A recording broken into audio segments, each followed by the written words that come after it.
जहाँ जहाँ जो है वो पालते हैं।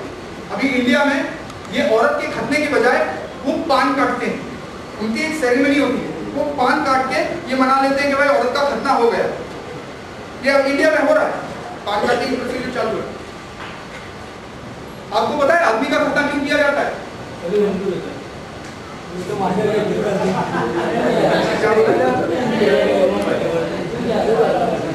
आदमी के खतने के दो रीजन है। पहला रीजन हर मुसलमान आपको बताएगा, और वो रीजन है उस जगह को साफ रखने के लिए। दूसरा रीजन मुसलमान आपको नहीं बताएगा, दूसरा रीजन मैं आपको बताता हूं। आदमी का खतना करने का दूसरा रीजन है आदमी की संवेदनशीलता को खत्म कर देना। इस जगत में मुसलमानों को किसी भी तरह का प्लेजर मिले ये इस्लाम अनुमति नहीं देता है। मुसलमानों को सोना पहनने की अनुमति नहीं है, मुसलमानों को तड़क भड़क वाले कपड़े पहनने की अनुमति नहीं है, मुसलमानों को अच्छा दिखने की भी अनुमति नहीं है, मुसलमानों को किसी भी तरह का सुख भोगने की अनुमति नहीं है। खतना करने से जो पेनिस होता है उसका आगे का पार्ट ब्लडेड हो जाता है, उसमें सेंसेशन कम हो जाती है, उसका प्लेजर कम हो जाता है। आप सोचेंगे कि प्लेजर कम करने का तात्पर्य क्या है, क्यों वो प्लेजर को खत्म कर रहे हैं, क्यों सोना पहनने नहीं देते, क्यों तड़क भड़क वाले कपड़े, क्यों शराब पीने नहीं देते? उसका कारण यह है कि वो मुसलमान अपने मकसद पे एकाग्र रहे। समझ रहे हैं आप? वो अपने मकसद से भटक जाएंगे अगर वो शराब पीने लगेंगे, वो अपने मकसद से भटक जाएंगे अगर वो नारियों से पर नारियों से संबंध रखने लगेंगे, वैश्यावृत्ति करने लगेंगे, मकसद से भटक जाएंगे, अच्छे दिखने लगेंगे तो उनको अपनी जिंदगी से प्यार हो जाएगा, अपने मकसद से भटक जाएंगे। उनका मकसद है जिहाद करते हुए शहीद होना और फिरदौस जाना। आप सोचेंगे फिरदौस वहां क्या मिलता है? फिरदौस में मिलते हैं 40 सोने के पहाड़, शराब की बहती हुई नदियां, 72 कुंवारी लड़कियां, 28 कम उम्र के लड़के। मन में आपकी जो इच्छा है वो आपको फिरदौस में मिल जाएगा। आप बिरयानी चाहेंगे आपको बिरयानी फिरदौस में मिल जाएगी। आप देख रहे हैं लॉजिक, जो चीज पृथ्वी पर बैंड है वही वो फिरदौस में दे रहे हैं ताकि उनको मरने में आसानी हो। मुसलमान की जिंदगी इतनी रूखी सूखी होती है, उसमें नाच नहीं है, मुसलमानों में गाना नहीं है, मुसलमानों में चमड़ा पीटने पे पाबंदी है। वो सिर्फ डफ बजाते हैं, डफली, और किसी भी तरह का चमड़ा पीटने पे ढोलक और ये और वो सब टोटल बैंड है। मुसलमानों को क्रिकेट खेलना और फुटबॉल खेलना, बास्केटबॉल खेलना टोटल शिर्क है।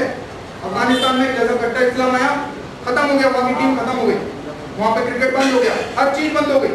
क्यों? इस्लाम में खेलना भी अलाउ नहीं है। अगर हम बोल रहा हूँ सॉरी, अगर मुसलमान खेलते रहेंगे तो फिर जिहाद कौन करेगा? इस्लाम कैसे फैलेगा? इस वजह से उनकी स्ट्रिक्ट रूल्स एंड गाइडलाइंस एकदम गलत। यस सर, अयोध्या मंदिर बनाने के लिए किसी पॉलिटिकल पार्टी के लिए डिपेंड होना चाहिए कि वो करेंगे? पॉलिटिकल पार्टी जिसके ऊपर डिपेंड करना पड़ेगा कि नहीं वो करेंगे। अयोध्या मंदिर के लिए काफी लोग ऐसा सोचते हैं कि बीजेपी आए तो ही बना सकते राम मंदिर। एक्चुअली आपको शायद पता नहीं होगा, ये मुद्दा 1988 में कांग्रेस ने लाया, बीजेपी का मुद्दा नहीं था। ये उत्तर प्रदेश में खन्ना करके एक मंत्री थे, उन्होंने ये मुद्दा शुरू किया।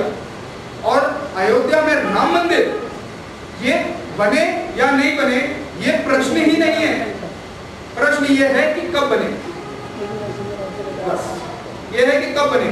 और पॉलिटिकल पार्टी अगर बनाए तो ठीक, तो हम उस पॉलिटिकल पार्टी के साथ हैं, नहीं बनाए कोई बात नहीं, हम अपने आप में सक्षम हैं।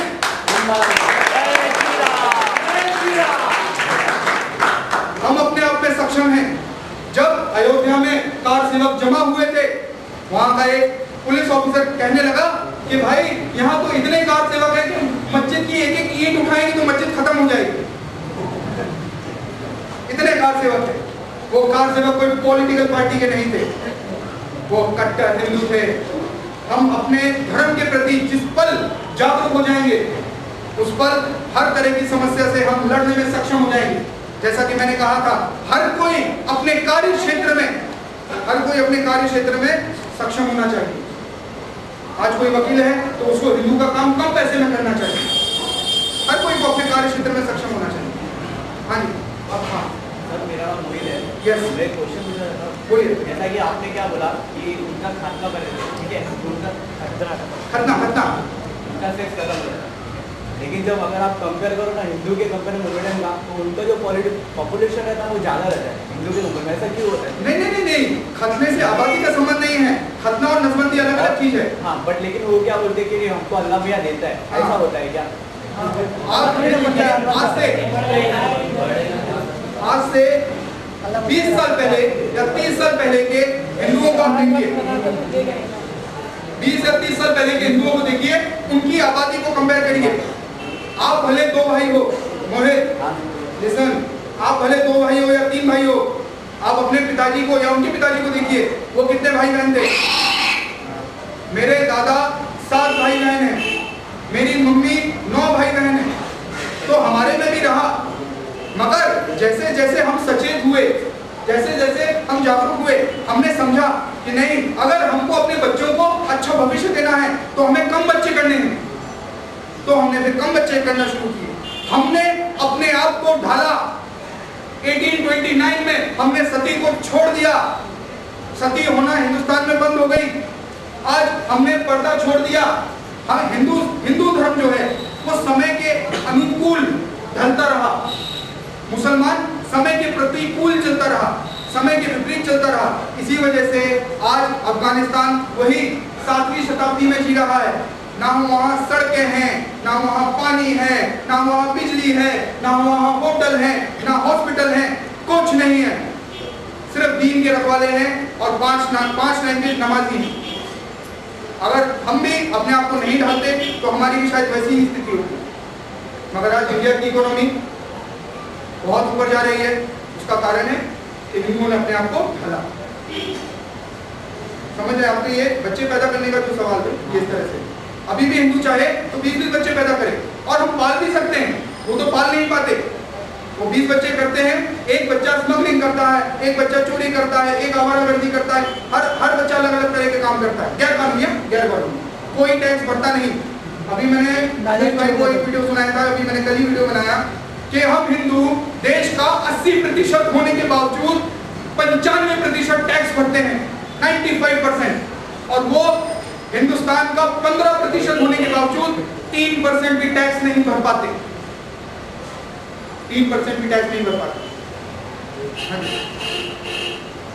यस, नाम बोलिए। मेरा नाम रमेश पांडे है। यस,